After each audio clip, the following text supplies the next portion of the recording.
So good afternoon everyone. My name is Dr. Surbhi. I am the junior resident in the Department of Psychiatry and today we will be taking the class on the topic of therapeutic nurse-patient relationship. So now what are the types of relationships in general? There can be a social relationship which we have in day-to-day lives with our friends, with our family members, and then there can be an intimate relationship. And then comes the therapeutic relationship. And we'll be referring to the therapeutic relationship today. Now the therapeutic relationship, it focuses upon the relationship in which the patient's ideas and the experiences and feelings are considered. So the relationship differs from both the social and the intimate relationship in that the nurse maximizes inner communication skills, understanding of the human behavior and personal strength in order to enhance the patient's growth. So this is a relationship where the nurse is on the upper hand. So it is up to the nurse in order to maximize the communication skills, the understanding of the human behavior to enhance the patient's growth. Now a nurse-patient relationship, it is a series of interactions between the nurse and the patient in which the nurse assists the patient to attain positive behavioral changes. Now as far as the patient is concerned, so whenever you will go in your clinical settings, whenever you will become nurses and you will practice, so you will come across patients who will be patients. Basically they will be suffering from some or the other kind of health issues. So which will lead to some behavioral changes also in them. And this is actually a series of interactions. This is not something that a nurse will do in the first go.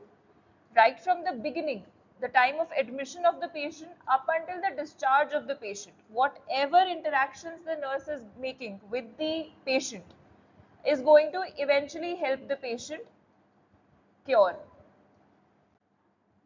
Now, goals of therapeutic nurse-patient relationship. So what are the goals? What the nurse needs to consider before establishing a relationship with the patient? First, it is to facilitate communication of distressing thoughts and feelings, help the client examine self-defeating behavior and test alternatives, assisting clients with the problem solving, and promoting self-care and independence. Now, characteristics of the nurse-patient relationships. First is goal-directed. You know, the nurse knows what goal I have to achieve, what I want to do in this patient, and what I want the patient to do eventually when the patient gets discharged. Second is focused on the needs of the patient. Now, this is from time to time. The needs are going to change from time to time, from day of the time also. Planned, something that is planned for almost every patient. Time limited and professional. Now, basic elements of the nurse-patient relationship. First is the trust that the patient will develop eventually, the rapport that the nurse is going to develop with the patient, unconditional positive regard, setting limits, and therapeutic communication. Now, components of the therapeutic nurse-patient relationship. First is the rapport, then comes empathy, warmth, genuineness, acceptance, and then finally the understanding. Now, what is rapport? Rapport is a relationship or communication which is especially when useful and harmonious. Rapport is one of the most important features of characteristics of unconscious human interaction.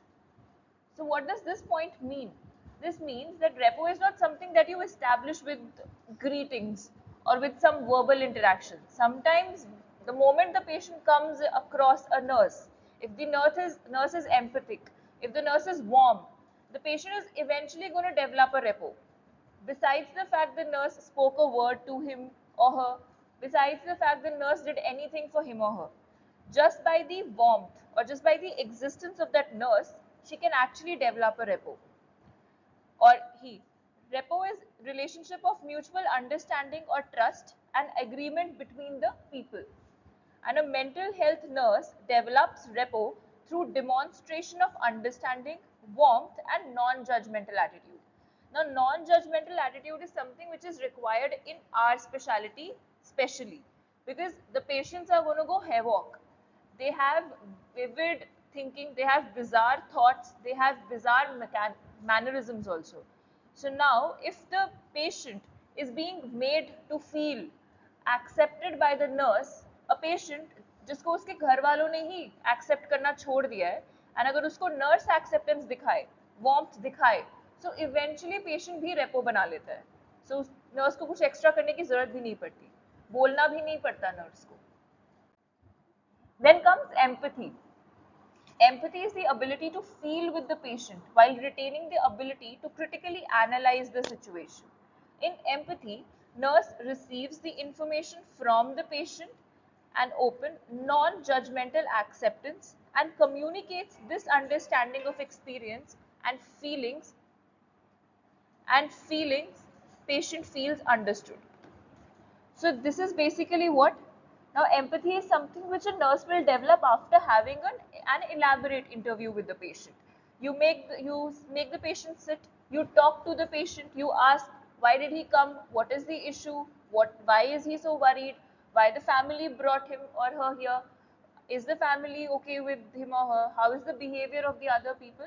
So these are the open-ended questions and non-judgmental acceptance. So whatever answer the patient gives, the most bizarre answer the patient gives, but the nurse is showing acceptance, so that is what is known as empathy. And our patient, the psychiatric patients especially, they need a lot of empathy because somewhere the society has given up on them. So now this becomes the job of the nurse to accept them. Then comes the warmth. Now warmth is the ability to help the patient feel cared for and comfortable. It shows acceptance of the patient as a unique individual. It involves a non-possessive caring for patient as a person and willingness to share the patient's joy. Now this is important, non-possessive. This point is very important. In the subsequent slides, we will be going through some terms also wherein you will understand why this non-possessive thing was mentioned here. I'll just mention it slightly here also. So whenever that a nurse is going to care for the patient, it is very important for the nurse to understand where to stop and where to draw a line and how to be professional and not develop a caring which becomes possessive after a certain point of time. And here possessive means that you don't have to owe the patient. The patient is not your relative. You don't have to live with the patient for your entire life, and you have to care for the patient in that way only. Then comes genuineness. Genuineness involves being one's own self. So this implies that the nurse is aware of her thoughts, values and theory relevance in the immediate interaction with the patient. It is also important that the nurse's verbal and non-verbal communication corresponds with each other. Now this point, what does this say? Genuineness is something. Now obviously nurses are also human beings. You will also have a thought process. You will also have an opinion. Now if a patient, you're talking to a patient about something and they have a very different opinion from that of yours. So now this comes to your genuineness, how genuine you are, that you will understand that that person is not a normal person. That person is a patient. Even although the patient's thoughts and values might be different from yours, but then still you have to contain your thoughts and values and be genuine and show your empathy towards that patient. Then comes acceptance. The nurse who does not become upset or respond negatively to a client's anger or acting out conveys acceptance to the client. Avoiding judgments of the person no matter what behavior is acceptance. Now this is something which happens with our patients mostly. What happens is that mostly our patients are very aggressive. So they might hit you, they might even abuse you. So now it is up to the nurse's acceptance that how the nurse behaves. The nurse needs to understand that this is not a normal human being. That person is a patient. Whatever the patient is doing, the anger, the verbal abuses, the physical violence, whatever, that is under the effect of the illness. The patient is not doing it with the own will. So this is something that the nurse needs to accept and avoid any sort of judgment and accept the behavior. Then comes understanding. The relationship was significant to the extent that he feels a continuing desire to understand the sensitive aspects of the patients with appropriate empathy, keeping in mind each of the patient's feelings. So you need to understand eventually that whatever that patient is going through, and you need to show it to the patient by being empathetic towards the patient. Now, phases of the nurse-patient relationship. So these are the phases. First comes the pre-orientation phase, wherein you're not aware of the patient, you're not aware of the psychopathology, you don't know what the patient is going through, you don't know what psychopathology the patient has come with. Then comes the orientation phase, where you're becoming aware of the psychopathology. Then comes the working phase, wherein you're actively participating in the management of the patient. And then finally comes the termination phase. Now, what happens in the pre-orientation phase?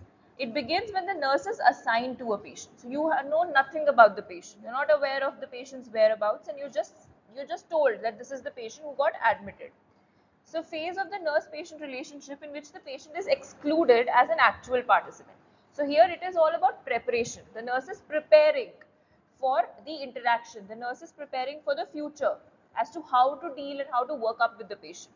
The nurse feels a certain degree of anxiety because you don't know what kind of a patient you're getting.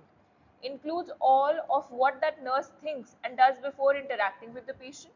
Tasks include data gathering, planning for the first interaction. So the nurse is going to gather the data. What data? The name, the age, the area the patient belongs to, has the patient come for the first time, or it is multiple number of admissions or whatever. And major task is to develop self-awareness. Awareness as to what? That what I'm going to ask, how am I going to be calm, what am I going to judge about the patient. Then comes the orientation phase, in which this begins when the nurse and the patient interact for the first time. Parameters of relationships are to be laid. Nurse begins to know about the patient. Tasks include establishing rapport, developing trust, assessment, and formulation of a nursing diagnosis. Major task is to develop a mutually accepted contract and mutually set goals. It is important for the nurse to lay down in her mind, and if the patient is of sound, if the patient is neurotic, if the patient has insight, so you can even tell the patient that this is what I am planning to do for the period of your admission. Then comes the working phase. Working phase is highly individualized. Now here is where the nurse can do whatever that she wants or he wants and however they want. Major structured than the orientation, more structured than the orientation phase, and the longest and the most productive phase of the nurse-patient relationship. Time limit setting is employed, and tasks include planning and implementation. Major task is identification and resolution of the patient's problem. So working phase is basically the time of admission, the whole duration of admission. For the time the patient is admitted with you, that is the time, and here it is individualized. The nurse can do whatever that he or she wants to do with the patient. But there should be a limit setting. Limit setting as to you have to lay down the boundaries where you need to stop. Then comes the termination phase. It is the final phase. It is a gradual weaning process, and it is also a mutual agreement. It involves feeling of anxiety, fear and loss. It should be recognized in the orientation phase. Task includes evaluation. Major task is to assist the patient to review what has been learned and to transfer his learning and his relationship with the others. So now this is the point wherein gradual weaning process means that with our patients you cannot be caring for them and then you can't go and say one day that okay fine, now it is the time to go. You have to wean off also very gradually with the patients. And it should be a mutual agreement. You should keep on telling the patient that the time is going to come that we have to part our ways. Now, problems that affect the nurse-patient relationship, which is transference. Now, before in the previous slide, it was mentioned possessive care. So now you will be able to relate to what did I mean when I said possessive care. Now, it occurs when the client displaces onto the nurse attitudes and feelings that a client originally experienced in the other relationships. These patterns are automatic and unconscious. For example, a patient falls in love with nurse, which is a very common example.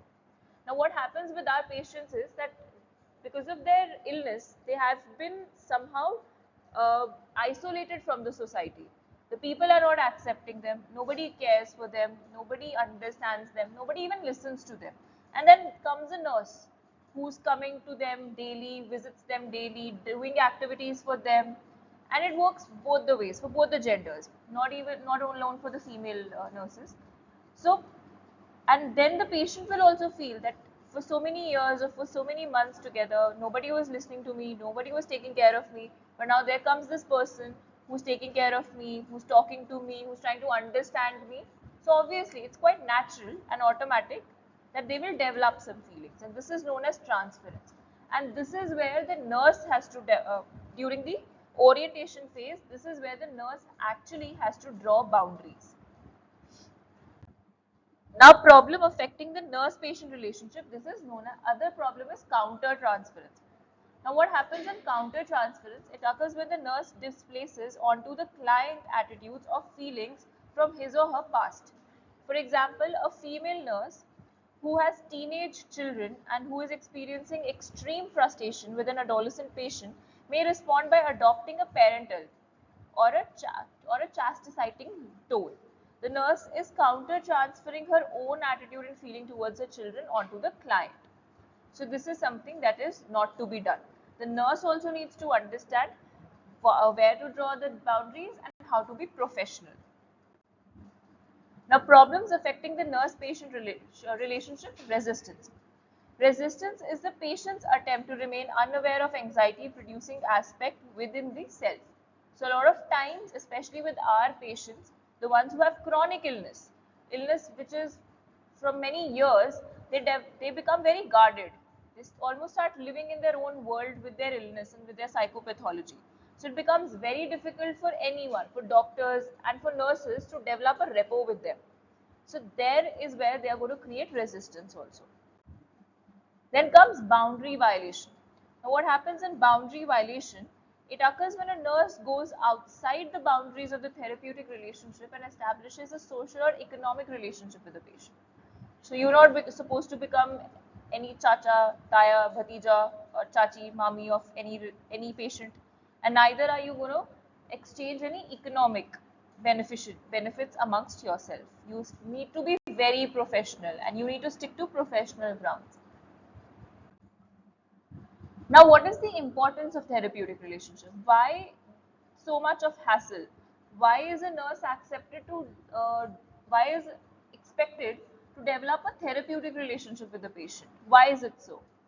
First, it is helpful in communicating of the disease or stressing thoughts and feelings of a client.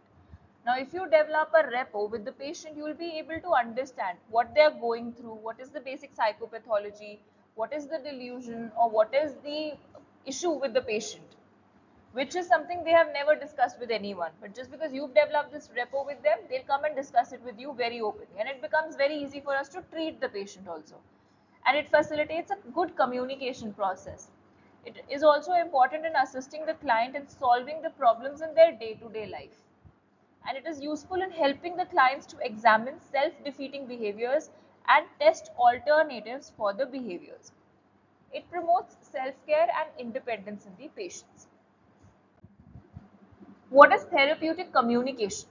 Now, therapeutic communication is defined as the face-to-face process of interacting that focuses on advancing the physical and emotional well-being of a patient.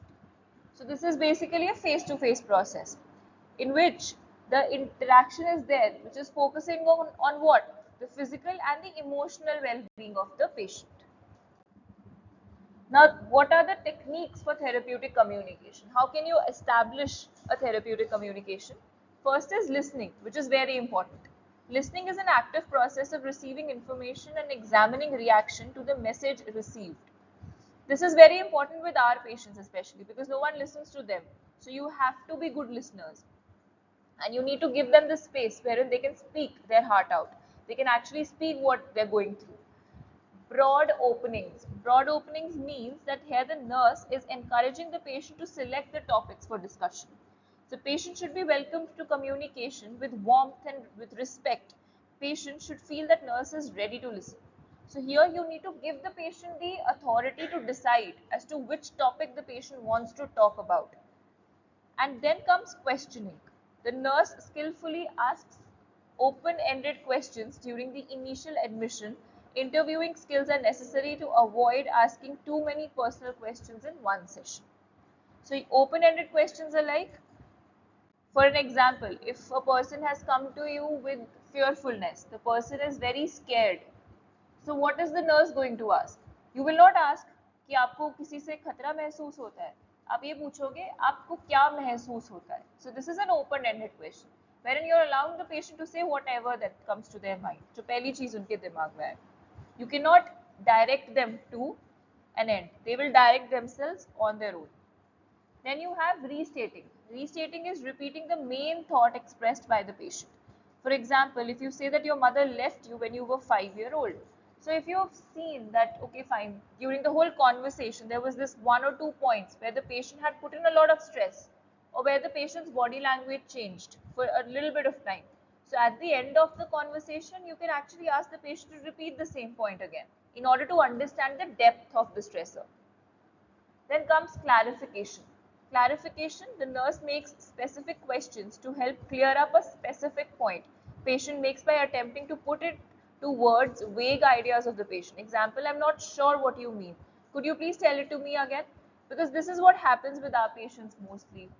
Sometimes when it is not drizzling outside, it's a sunny day, they'll say it is drizzling outside. So then you have to, at the end of the conversation, you have to ask them, did you say that it was drizzling outside? I didn't understand. So this is how you have to ask them to clarify the points wherein you thought that it might be a psychopathology. Then comes reflection. In reflection, directing break the patient's ideas, feelings, questions and content. For example, you are feeling tense and anxious and it is related to a conversation you had with your husband last night. So you have to ask the patient to reflect. The patient has come to you, he or she has told you a lot of things, and during the conversation you realize that patient is very anxious. So you will ask the patient to reflect, what is making you anxious? Why are you so upset? Then comes focusing. Focusing helps the patient expand a topic of importance and also helps in analyzing in detail. It helps the patient talk about life experiences or problem areas and accepts the responsibility for improving them. What happens is, with our patients, they'll speak everything under the sun. They'll speak everything. But then it is up to the nurse to decide what is important and what is not important. And whatever the nurse finds important should be focused. Then the nurse should put the focus on that point during the conversation. Then comes sharing perception. It involves asking the patient to verify the nurse's understanding of what the patient is thinking or feeling. So here, after the conversation, obviously you will also form an opinion, you will also understand, but then eventually in the end you will have to ask कि मुझे ये चीज समझ में आई, क्या मुझे सही समझ में आया? ये होता है. This is what is known as sharing perception. Now also note the following. First is principles of care in psychiatric setting. The nurse views the patient as a holistic human being. You are supposed to consider a patient as a holistic human being. ज़रूरी नहीं है कि if they've come to you in the psychiatry ward, they cannot have any other medical or surgical illness. They will have. It is nurse's job to exclude out everything. The nurse accepts the patient as a unique human being. The nurse should focus on the patient's strengths and the assets. The nurse views the patient's behavior non-judgmentally, and the nurse has the potential for the rapport. Thank you.